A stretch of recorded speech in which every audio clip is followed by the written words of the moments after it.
I'm Jack, 42M, and 3 years ago, I lost my wife Sarah, 38F, in a car accident. We have 2 kids, Libby, 14F, and Liam, 11M.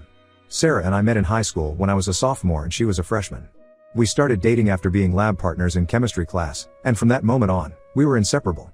We went to the same college, got married right after graduation, and started our family soon after. We were together for 20 years before she passed, and her death has left a gaping hole in our lives. Sarah was a pediatric nurse, and she loved her job. She had a way with kids that was almost magical. She could calm even the most distressed child with just a few words and a gentle touch. It was no surprise that she was an amazing mother to our kids. Libby inherited Sarah's compassion and nurturing nature, while Liam got her quick wit and love for science. Sarah's family, especially her parents Celine, 65F, and Bob, 67M, were a big part of our lives. They lived just a few blocks away from us and were very involved with the kids. Celine, a retired elementary school teacher, would often pick up the kids from school and help them with their homework. Bob, who owned a small bookstore in town, would take Liam to science fairs and Libby to poetry readings. They were the epitome of doting grandparents. Sarah's younger brother Mike, 40M, was also close to our family. He was the fun uncle who would show up on weekends with new board games or take the kids to the latest superhero movie. Sarah and Mike were incredibly close, and he was devastated by her death. The night we lost Sarah is etched into my memory. It was a rainy Tuesday evening, and she was driving home from a late shift at the hospital. A drunk driver ran a red light and hit her car on the driver's side. She died on impact.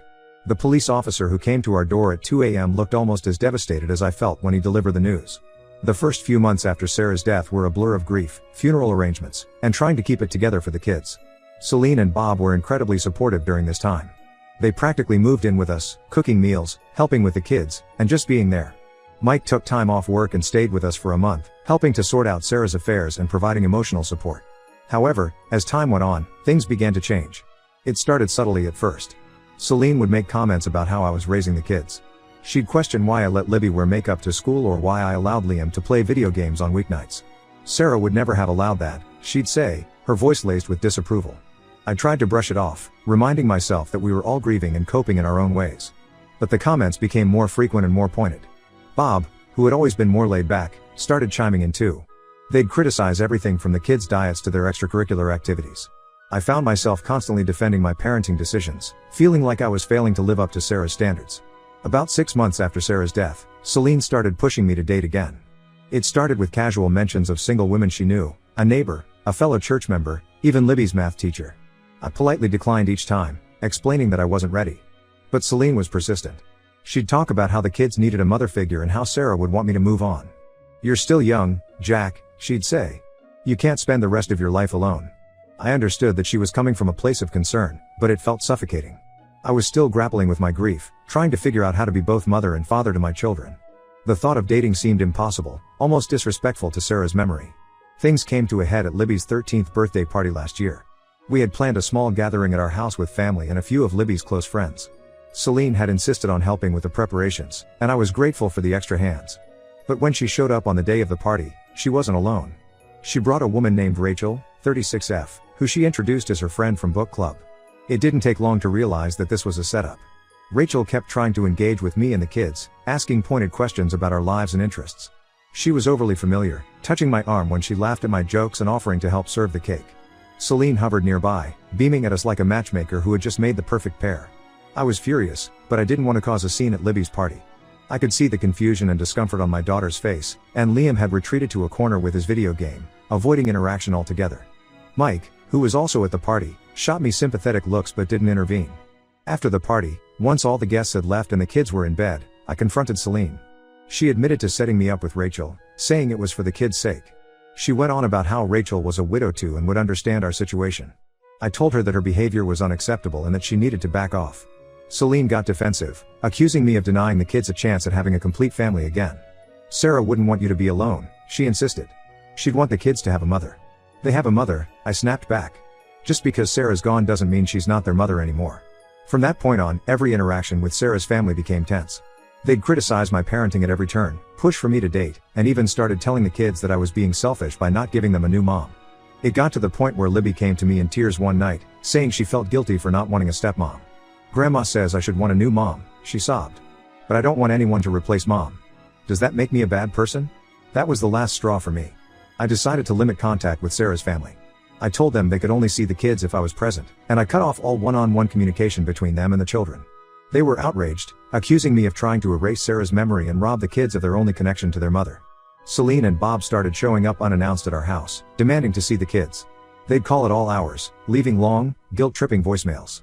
Mike tried to play peacemaker at first, but even he eventually sided with his parents, saying I was being too harsh. Now, Mike is getting married next month to his longtime girlfriend, Sophia. The kids were invited to the wedding, but I told Mike they wouldn't be attending without me. He says I'm being unreasonable and using the kids as pawns in my fight with his parents. Sarah's entire family is calling me an asshole for keeping the kids away from them. I feel like I'm protecting my children from manipulation and unnecessary stress, but I'm starting to wonder if I'm overreacting. The kids miss their grandparents and uncle, but I don't trust Sarah's family to respect my boundaries. Am I the asshole for refusing to let my kids see their late mother's family without me?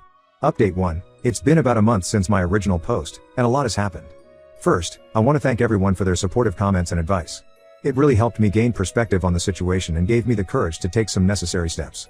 After much consideration, I decided to have a serious talk with Sarah's parents, Celine and Bob. I invited them over to my house while the kids were at school, thinking a neutral ground might help keep things civil. I spent the morning before their arrival pacing nervously, rehearsing what I wanted to say.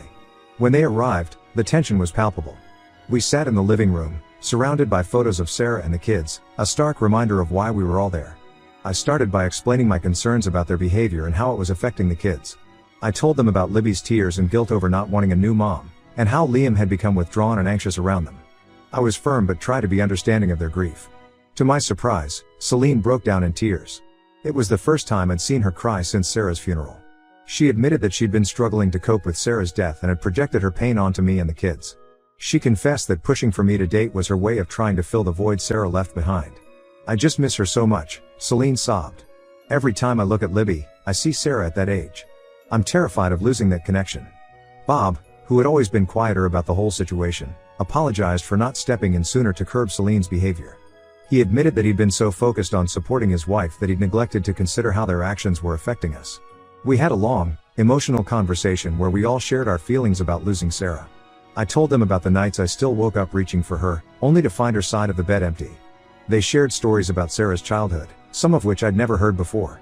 It was the first time since her death that we'd really opened up to each other, and it felt like a dam had broken. Celine and Bob agreed that their actions had been inappropriate and promised to respect my boundaries going forward. We came to an agreement: they could see the kids once a week for dinner at our house, and I would be present. They also agreed to stop pushing the idea of me dating or the kids needing a new mom. However, the situation with Mike's wedding was still unresolved. I explained to Celine and Bob why I was hesitant to let the kids attend without me. I told them about my fears of other family members trying to manipulate the kids or make them feel guilty about our current situation. To my surprise, Celine and Bob offered to act as buffers between the kids and any family members who might cause problems. They promised to stick with Libby and Liam throughout the wedding and reception, and to bring them home if anyone made them uncomfortable. We've already lost so much time with them, Bob said.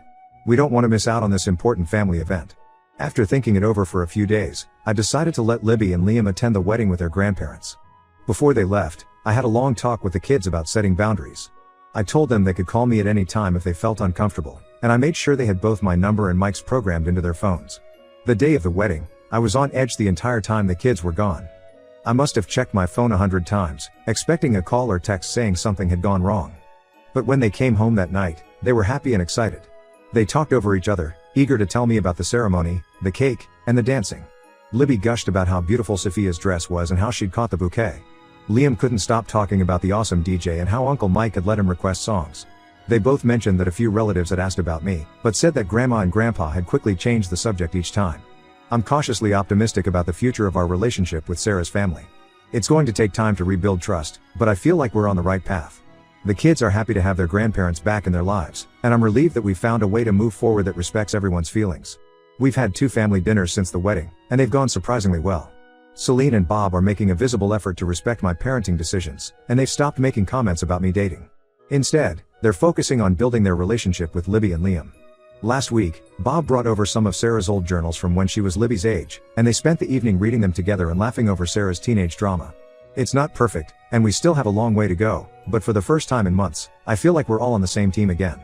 We're all just trying to keep Sarah's memory alive while finding a way to move forward. It's a delicate balance, but I think we're finally starting to get it right. Update 2. It's been 3 months since my last update, and I wanted to share some developments.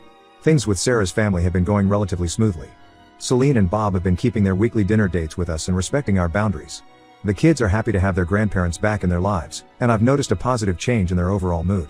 Libby has been spending more time with Celine, learning to knit and bake, two of Sarah's favorite hobbies. It's bittersweet to watch, but I can see how much it means to both of them to have this connection. Liam and Bob have started a model airplane building project in the garage, something Sarah and I had always talked about doing with him but never got around to. However, a new situation has arisen that's causing some tension. About a month ago, I met someone. Her name is Olivia, 39F, and we connected at a work conference in Chicago. I'm an architect, and she's an urban planner. We met during a panel discussion on sustainable city design and ended up talking for hours afterwards. Olivia is smart, funny, and passionate about her work. She's also a single mom to a 10-year-old boy. We've been on a few dates since the conference, and I really enjoy her company. It's the first time since Sarah's death that I've felt a connection with someone, and it took me by surprise. I haven't introduced Olivia to the kids yet, as I want to be sure about the relationship before taking that step. But I did mention to Libby and Liam that I've been seeing someone. Their reactions were mixed. Libby seemed okay with it, even a bit excited for me. She asked a lot of questions about Olivia and seemed genuinely interested. Liam, on the other hand, got very quiet and has been a bit distant since. He hasn't said anything negative, but I can tell he's struggling with the idea. The real problem started when Celine found out. Libby accidentally mentioned it during one of our family dinners. She was talking about a book she was reading for school, and she said, "Dad's friend Olivia recommended it to me." Celine's reaction was unexpected. She burst into tears and accused me of betraying Sarah's memory. Bob tried to calm her down, but she left in a huff. Since then, Celine has been calling and texting me non-stop, alternating between anger and pleading. She's saying things like, "How could you do this to Sarah? And the kids aren't ready for this." She's brought up the fact that it's only been 3 years since Sarah passed, as if there's some magical timeline for when it's okay to move on. Bob is more level-headed and has been trying to mediate, but it's clear he's uncomfortable with the situation too. He called me the other day and said, "I understand you have needs, Jack, but don't you think it's too soon?" The kids are still adjusting. I'm feeling frustrated and conflicted. On one hand, I understand that this is a big change and it might be hard for everyone to accept. I know that Sarah's family sees my dating as a threat to her memory. But on the other hand, I feel like I have the right to move on with my life. I didn't choose to be a widower at 39, and while I'll always love Sarah, I don't think she'd want me to be alone forever. The kids are caught in the middle again. Libby overheard one of Celine's angry voicemails and now feels guilty for mentioning Olivia. She came to me in tears, apologizing for ruining everything. I reassured her that none of this was her fault, but I can see the stress it's causing her. Liam is withdrawing more and more. He's spending a lot of time in his room and has been less enthusiastic about the model airplane project with Bob. When I try to talk to him about it, he just shrugs and says he's fine. I'm at a loss for what to do. I don't want to end things with Olivia. She's been a breath of fresh air in my life, and I enjoy the adult companionship. But I also don't want to damage the fragile peace we've established with Sarah's family or upset my kids. I've considered family counseling, but I'm not sure if Celine and Bob would agree to it. They seem to think that this is a problem that will go away if I just stop seeing Olivia. But I don't want to give up on the possibility of finding happiness again, even if it's complicated. Has anyone been in a similar situation? How did you handle it? I feel like no matter what I do, I'm going to hurt someone. I want to honor Sarah's memory and respect my in-laws' feelings, but I also want to be able to move forward with my life. Is there a way to do both? Update 3, it's been 2 months since my last update, and I wanted to share the resolution to this situation. A lot has happened, and it's been a roller coaster of emotions for everyone involved. After Celine's initial outburst about Olivia, things got worse before they got better. Celine started calling the kids directly, despite our agreement about communication. She would tell them how upset she was about me dating and how it was disrespectful to their mother's memory. This really upset Libby and Liam, and I had to step in immediately when I found out about Celine's calls to the kids. Libby came to me one evening, clearly distressed, and showed me a series of text messages from Celine. They were filled with emotional manipulation, saying things like, "Your mother would be so heartbroken to see your father replacing her, and don't you miss how our family used to be?" Liam had received similar messages, though he'd been trying to hide them from me. This was the final straw. I decided to take a firm stand. I called a family meeting with Celine, Bob, and the kids. I asked Mike to be there too, hoping his presence might help keep things calm. We gathered in our living room on a Saturday afternoon, the tension palpable as everyone took their seats. I started by addressing Celine and Bob directly. I told them that while I understood their pain, their behavior was unacceptable. I explained how their actions were affecting the kids, showing them the messages they'd sent. Libby and Liam both spoke up, telling their grandparents how the situation was making them feel torn and guilty. "I love you, Grandma and Grandpa," Libby said, her voice shaking. "But I don't want to feel bad about Dad being happy." Liam, usually so quiet, surprised everyone by speaking up. Mom wouldn't want us to be sad forever, he said softly. She always said love makes more love, not less. Their words seemed to hit home in a way mine couldn't. Celine broke down crying, but this time it felt different. She admitted that she had been holding on to the grief so tightly because she was afraid of losing her connection to Sarah. I feel like if Jack moves on, we'll lose the last piece of her we have left, she sobbed. Bob, who had been quiet until then, finally spoke up. He admitted that he too was struggling with the idea of me dating but recognized that it wasn't fair to try and control my life or manipulate the kids. Sarah wouldn't want this for any of us, he said, his voice thick with emotion. We all cried together, and for the first time, it felt like we were truly sharing our pain instead of using it as a weapon. Mike, who had been silently observing, suggested that maybe we all needed some professional help to work through our grief. To my surprise, Celine agreed. She said she would look into grief counseling, and Bob decided to join her. It was a breakthrough moment, and I felt a glimmer of hope that we might be able to move forward. As for Olivia, I decided to take things slow. I had an honest conversation with her about the situation, and she was incredibly understanding. We're still dating, but we've agreed to give it more time before involving the kids or Sarah's family.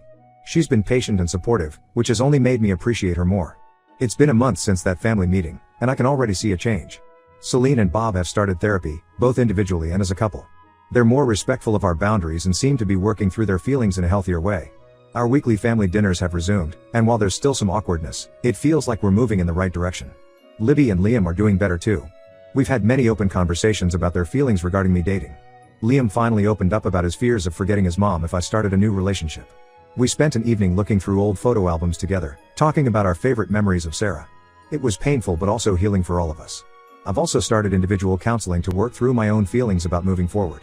It's helping me navigate this new chapter in my life while still honoring Sarah's memory. The road ahead isn't going to be easy. There are still moments of tension and sadness. Just last week, Celine got teary-eyed when she saw I'd rearranged some furniture in the living room. But instead of lashing out, she took a deep breath and said, "It's different, but it looks nice." It was a small moment, but it felt like a big step. We're all learning to balance remembering Sarah with living our lives. It's a delicate balance, but I believe we're on the right track. The kids seem happier and more relaxed, and I'm cautiously optimistic about the future. Thank you all for your support throughout this journey. Your advice and kind words have been a source of strength for me. I know we still have a long way to go, but for the first time in a long time, I feel hopeful about our future as a family.